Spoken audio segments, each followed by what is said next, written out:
Welcome sa Tagalog Horoscope, ang iyong gabay sa pang-araw-araw na buhay. Hatid namin ang pinakadetalyadong horoscope na magsisilbing gabay mo sa pera, trabaho, pag-ibig, kalusugan, at swerte. Naway magtagumpay sa buhay ang lahat ng ating tagapakinig at subscribers sa buong mundo. Maraming salamat sa pag-subscribe at tanggapin ang siksik, liglig, at umaapaw na biyayang hatid ng Tagalog Horoscope.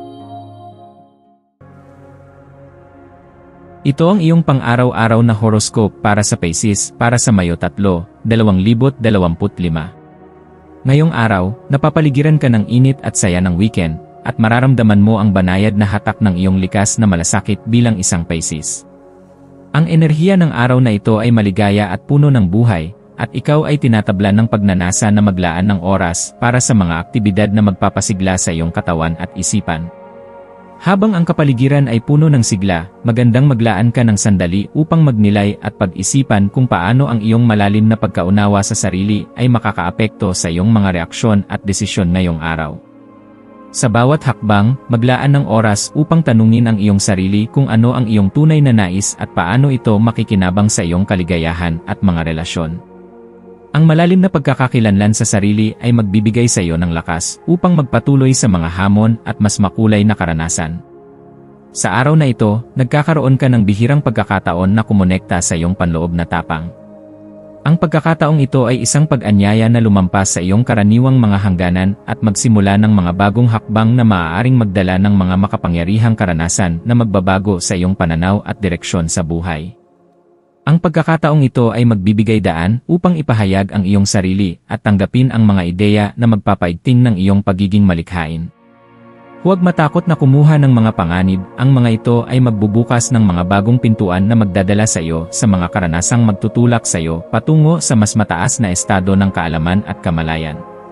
Laging tandaan na sa mga ganitong pagkakataon, kahit na may mga alalahanin, ang pinakamahalaga ay ang pagyakap sa sarili at sa mga bago at mas daring na hakbang na magbibigay sa iyo ng mas magagandang resulta. Habang naglalakbay ka sa araw na ito, magandang maglaan ng oras upang maging maingat at mag-obserba sa iyong kalusugan. Ang iyong puso ay bukas at ang iyong espiritu ay malakas, ngunit may mga pagkakataon na ang labis na sigla at emosyonal na pagnanasa ay maaaring magdulot ng mga salungat na epekto sa iyong katawan at kalusugan.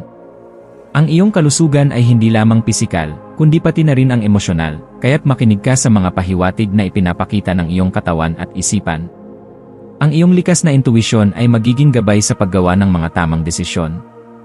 Huwag hayaang maligaw sa kasalukuyang saya ng paligid at isantabi ang iyong sariling pangangailangan. Maging maingat sa lahat ng aspeto ng iyong kalusugan, pisikal at emosyonal, at ang iyong mga hakbang ay magdadala sa iyo sa tamang landas. Ngayong araw, ang iyong likas na empatya at malasakit ay magiging gabay sa pag-unawa sa mga tao at sa pagpapalalim ng iyong ugnayan sa kanila. Gayon din, makikita mo na mayroong mga pagkakataon na maaari mong ibahagi ang iyong mga nararamdaman at kaisipan sa mga taong malapit sa iyo. Ang pagiging bukas sa iyong mga damdamin ay isang mahalagang hakbang patungo sa pagpapalalim ng mga relasyon. Ang pagtanggap sa iyong sariling mga pangangailangan at hangarin ay magbibigay sa iyo ng mas malalim na kasiyahan at tiwala sa iyong sarili. Sa araw na ito, magandang i-reflect ang iyong mga pangarap at layunin, pati na rin ang iyong mga ugnayan at kung paano mo nais magpatuloy sa iyong mga interaksyon sa mga mahalaga sa iyong buhay. Pagdating sa mga aspeto ng buhay na mahalaga para sa iyo, maglaan ng oras upang mag-reflect at isalaysay ang mga bagay na may malaking epekto sa iyong araw-araw na buhay. Mula sa mga personal na layunin hanggang sa mga maliliit na aspeto ng pang-araw-araw na buhay na may kinalaman sa iyong kalusugan at mga relasyon. Ang iyong mga maswerteng numero ngayong araw ay 3 at 9, mga numerong naglalaman ng mga katangiang tumutukoy sa harmonya, kasaganaan, at espiritual na pag-unawa. Ang 3 numero ay may koneksyon sa creativity at komunikasyon, samantalang ang 9 ay may simbolo ng pagkakaroon ng kahulugan sa buhay at tamang pamumuhay. Ang iyong maswerteng kulay ay asul, isang kulay na kumakatawan sa kalmado, katiwasayan, at espiritual na koneksyon. Ang asul ay magbibigay sa iyo ng lakas upang manatiling matatag at makapag-isip ng malinaw sa harap ng mga hamon.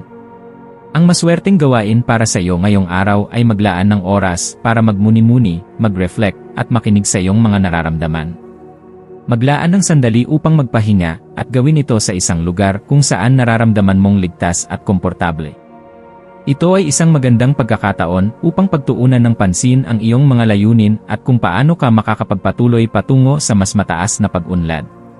Ang mga simpleng gawain, tulad ng pagninilay o pagsusulat ng iyong mga saloobin, ay maaaring magdala ng mas malalim na pagkaunawa sa iyong sarili. Ang pagninilay at ang pagbabalik loob sa sarili ay isang magandang hakbang patungo sa personal na paglago. Sa pagtatapos ng araw, ituring mo ang bawat hakbang bilang isang hakbang patungo sa mas matibay na relasyon sa iyong sarili at sa mga tao sa iyong paligid. Huwag kalimutan na ang pinakamahalagang hakbang na gagawin mo ay ang magpatuloy sa pagpapalalim ng iyong ugnayan sa iyong sarili at sa mga taong mahalaga sa iyo. Sa bawat hakbang, siguraduhin na ang iyong mga desisyon at aksyon ay magmumula sa malalim na pag-unawa at malasakit sa sarili at sa iba. Patuloy na maging tapat sa iyong puso, at tandaan na sa bawat araw ay may pagkakataon para sa paglago at pagpapabuti.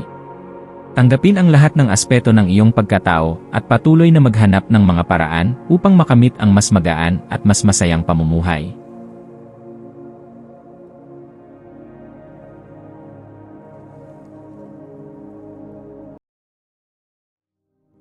Tayo ay magkaroon ng kaunting sandali upang ipagdasal ang lahat ng mga dalangin ng ating mga subscribers, na sana'y matamo nila ang kanilang mga pinapangarap sa buhay, magandang trabaho, mabuting kalusugan, payapa at masayang pamumuhay, at siksik, liglig at umaapaw na biyaya at kayamanan.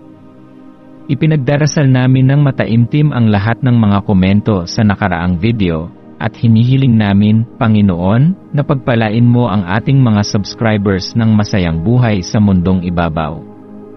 Maraming salamat po. Maraming salamat sa panonood ng iyong horoscope ngayon araw. Naway gabayan ka ng mga bituin sa iyong landas. Huwag kalimutang mag-like, share, at subscribe para sa iba pang cosmic na kaalaman. Hanggang sa muli, manatiling konektado sa universo.